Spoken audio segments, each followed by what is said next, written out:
Before we begin, thank you very much to The Mightiest Sandwich for joining my Patreon campaign. Very appreciated. Thank you very much. Thank you to everybody who pitches in and supports. You are keeping the channel going, and I really do appreciate it. Yeah, I could go further into the gushing, but let's not, because it's Valentine's Day, all right? And we have other gushing to do. That's not an innuendo. Shut up. So, I was trying to figure out what to do for Valentine's Day. And then my buddy over on Twitch, Gob the Goblin, did a robot smash or pass list, which got me thinking, well, I'm a family-friendly channel. We can't phrase it that way. So let's go a little bit different with this, shall we? So we have a chart in front of us. We have a tier list, and we have the Beast Wars cast in front of us again. But this time we are debating how dateable they are, right? So for Valentine's Day, we're just going to go through the cast and figure out where you would actually slot them in, or where I would personally. So let's start. So our top rung being, of course, put a ring on it, marry this person right away. Below that is make out. Now that is a replacement because this game goes under a few different rules, a few different lists, right? So we're not judging. So like that's going to be a okay. It's a night of passion, but nothing illicit, nothing perverse. Okay. And then, of course, it's date, and then pass, and then, because of a few entries on this list, I believe call the police is appropriate for the bottom tier. So that is what we're going with for this list, and we'll be going through, and we start with Airazor, and I think this one easily goes in, put a ring on it immediately. Airazor has this lovely mom energy to her. She has this, like, cool mom vibe. Yeah, she seems like the type that would be not only very protective of you, but also very good at keeping a watch. You know, that's what she did, right? So Airazor, definitely a more nurturing, caring type. So yeah, absolutely put a ring on. And then we have her antithesis. We have Blackarachnia. Now, for this list, we are making a few assumptions. We are assuming, okay, everyone's single already. All right, so we're not including Silverbolt into the discussion with Blackarachnia. We're judging by personality alone, okay? So we're not even going to go through, like, but this one wants to commit genocide of the human beings. Yes, but his voice is hot. So let's, no. We'll put that, no. We're personality only.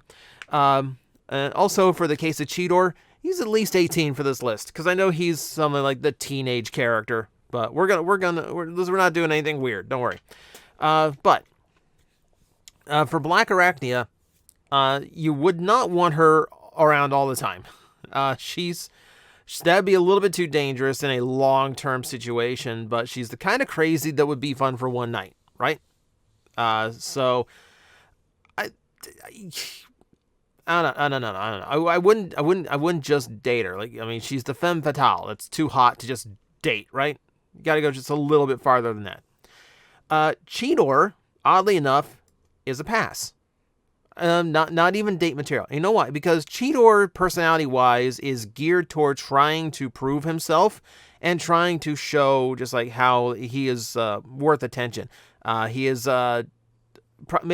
would probably be a little bit too clingy and a little bit too eager to prove himself, which is going to be more problematic than it is beneficial. So I think he would be a little bit more problematic, dating-wise. Depth charge. So Depth charge has this bad boy side to him. Okay, so yeah, you have this appealing part of him, but he's almost too goal-oriented. He's maybe a little bit too obsessive with what he was really after. So he is. Let's see. I would think this one's a little bit tricky. I think I'd put him in make out just because it feels like, yeah, this would be a good one night thing, but ultimately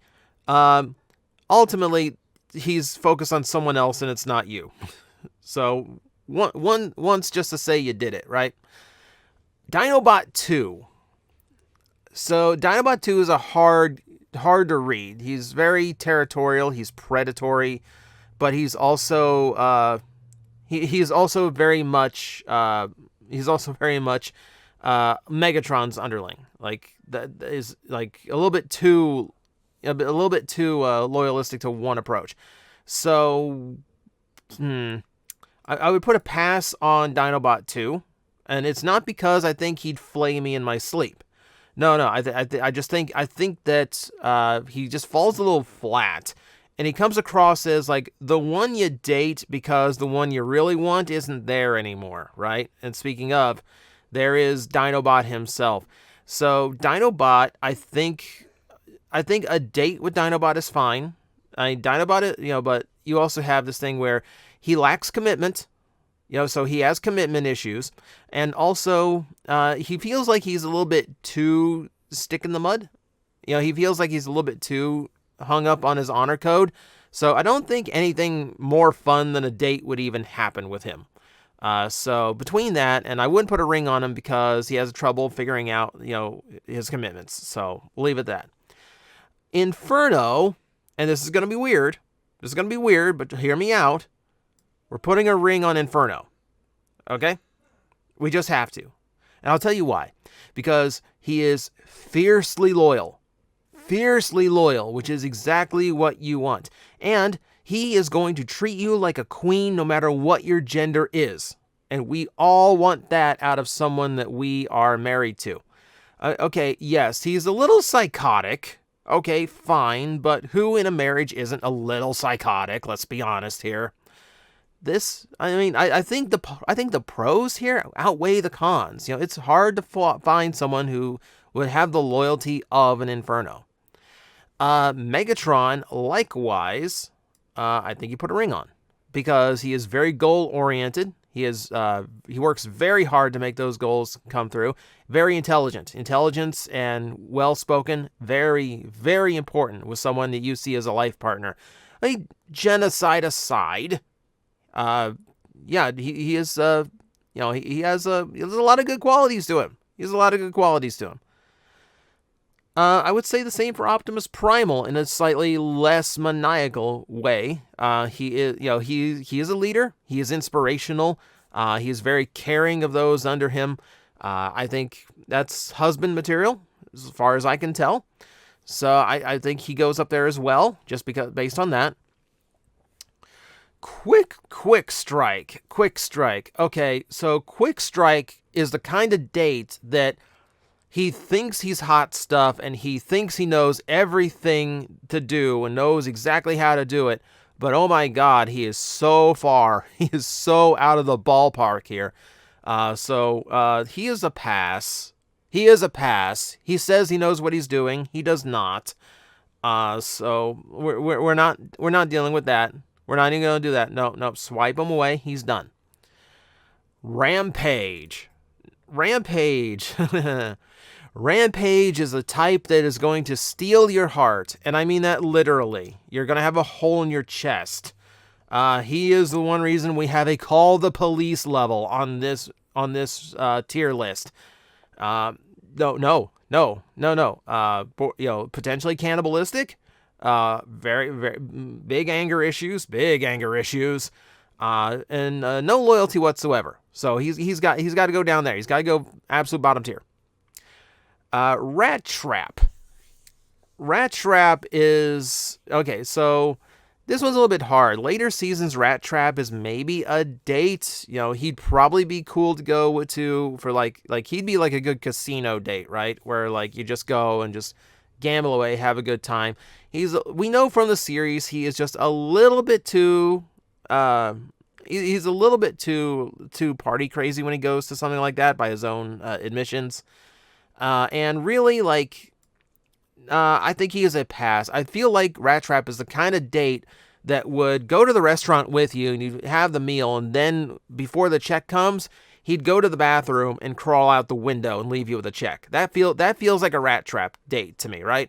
He comes across like that type. All right. Ravage. So, again, we have a loyalty issue here. He is very easily swayed in his loyalties, so I'm not sure we really want to go full on with him. But he has that same bad boy quality as Depth Charge and a better voice. I'll give him credit, better voice. Also, for furries, he's got you covered there too.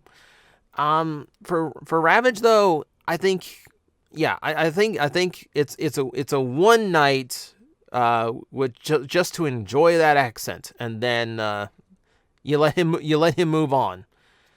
Rhinox. Okay, Rhinox is definitely date material. Definitely date material. That is a very chill zen date. That is like, I mean, it's a beefy date. Like, for girls, ladies, you go to somewhere with this guy as your date, nobody is going to mess with you. No one is going to come up to the bar and try to flirt with you with him sitting right there. No one is going to try and mess with you if you're walking through the park or walking down a street together. That is a juggernaut that no one else is going to touch. The only reason I think I wouldn't put a ring on it is just, I think he's just a little bit too mellow. I think as a life partner, he'd be kind of dull. I don't think he would go too far. Now, he's got his intelligence. That's good. And yeah, of course, he's got his loyalties, but I think just for a nice, calm night together, I think Rhinox fits that bill very, very nicely. Scorponok. Scorponok is a hard pass. Hard pass. And it's not the chemical warfare thing. You would think it would be, but it is not. This is purely an intelligence issue. He is dim-witted about social things. He has brains, he has smarts when it comes to weaponry, chemical warfare, etc. So there is something rattling around in that metal dome of his.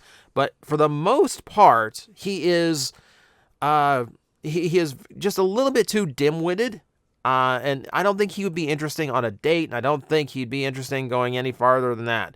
So, pass. Gotta pass on him. All right, Silverbolt, easy, put a ring on. Noble, charming, chivalrous. Chivalry is dead, ladies and gentlemen. The fact that chivalry exists in Silverbolt is a wonderful thing, and you immediately put a ring on that. So, yeah, so Blackarachnia got herself a good man, right? We agree on that, right? So he goes through an emo phase later on, but we're not judging Beast Machines because those are essentially different characters. So Silverbolt, though? Absolutely. Absolutely. You marry a Silverbolt. You have yourself a hero for the rest of your life. That's what you're after. Tarantulas. I don't think there's a question here either. That is a call the police situation. So it is the cannibalism. There's a cannibalism. Tarantulas is a type who would probably eat you, and not in the good way. So, yeah, I can't put you any higher than that. No. Also, he is definitely one where you don't know where his loyalties lie, ever. You can't trust him. Nobody can trust him. His own teammates can't trust him. His own leader doesn't trust him. Nobody trusts the Tarantulas, and you're right not to. Also, there's a bit of xenophobia to him as well, so that's a turn off. That's an immediate pass. We preach acceptance here on this channel. Terrorsaur. Okay, so Terrorsaur is a pass as well, and Terrorsaur is a pass because he is the type of date that would make the date with you, and then no show. Like he's the type who would stand you up on the date because he found a better date later on. Someone else found his profile later that night, and that one was way hotter, and he decided, no, I'm not even gonna say I cancel. Just screw him. I'm going with this one. And he'd be like that because Terrorsaur is always looking for the next big thing. He is always looking for the next thing, right? Yeah. All right. Tigertron. Okay, so Tigertron is, again, a little bit too, I feel a little bit too stick in the mud for anything else. He is potentially marriage compatible if it wasn't for how much time he likes to spend as an animal. So again, for furries, great. But for me, no, I think he's a good date. He is a really good nature date, right? So if you're going on a hike, if you're going like on a mountain trail hike, or just like go through the woods kind of type thing, or you're like going to like one of those big like tourist garden type places, he'd be amazing. Like that'd be a fantastic date. He'd be way into, and I think he can make it interesting, especially because he'd be a tiger most of the time. But no one really messes with you on a date when you're walking beside a tiger, I find. So I think he goes there. He is potentially, like, he is, like, on the edge. He's definitely not a make-out, but he's definitely on the edge of put a ring on it. So that is a preferential thing, and I can't really fight preference. So my preference would be down in date. Tigerhawk is another one that's a little bit weird. So he's basically Tigertron, right? He's essentially Tigertron, but he's got a little bit of Airazor's personality in him too. So he's a little bit looser.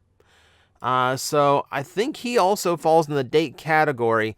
You know what? No. You know, now as I think of this, if Tigertron is a little bit too stick in the mud, so we stick him in date, then Tigerhawk with a little bit of Airazor's personality, blending him and like mellowing him out and kind of balancing him. Let's put a ring on him. Let's put a ring on Tigerhawk. Not only because, hey, that's a very powerful husbando. That's a very powerful husbando. Yeah, like incredible power. His loyalty thing is not his fault. He was possessed, all right? So the possession kind of puts a weird thing on that. So I would actually like keep him up there. He feels like he would be, we didn't get to see much of him, but I'm presuming if he's an actual like perfect blend of his parents, then yeah, he's going to be Tigertron's mellowness and his intelligence with a little bit of Airazor's more fun personality, which would be like chef's kiss, spot on. Transmutate's a weird one because Transmutate is not going to understand a lot of social norms, not very talkative, but very curious, intriguing. I don't think I would even pass on it. I think date because Transmutate can be very endearing. I mean, I don't think it's a long-term goal, but I would definitely entertain her for an evening. So, that's just me. The Bach is a call of the police.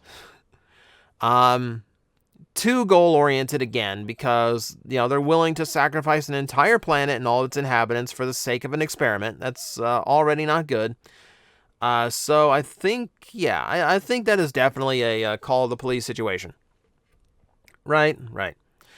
And then there is Waspinator. So, where do we put the lovable doofus? So, again, we're dealing with an intelligence issue that's similar to Scorponok, but there is a difference here. I want to make a case for endurance, because nothing keeps Waspinator down for long, and that is a quality I look for in a makeout session. I think that, between a level of loyalty and just durability, resilience is the right word here, and just I feel like he hits this particular spot where, like, I don't think I would date him, and he definitely wouldn't marry him, but for one night, it'd be fun. All right, so that's the list. Now keep in mind, this is just a goofy little Valentine's thing. Don't take anything here too seriously. This is just me going like, you know what? Let's see where it all balances out character and personality-wise. And I feel like this is a nice little way of like cementing everybody in their spot in the show, right? I think, I guess because we're including one episode characters, it wasn't on this list, but if you want to throw Starscream in there, call the police! So thank you guys for watching. I hope you had a good Valentine's Day. I hope this gave you just like a little bit of a laugh somewhere through it. This is all in good fun. And yeah, this is just me being weird. There's nothing wrong with that. So thank you everybody for watching, and I will see you next time. Guys, I am facing the most powerful enemy any YouTuber can face, the algorithm, and I need your help to defeat him. Hit the like button, hit the subscribe button, hit the notification bell, and leave a comment. Every time you do, we attack that algorithm and we drive it back until it can no longer defeat this channel. Thank you very much.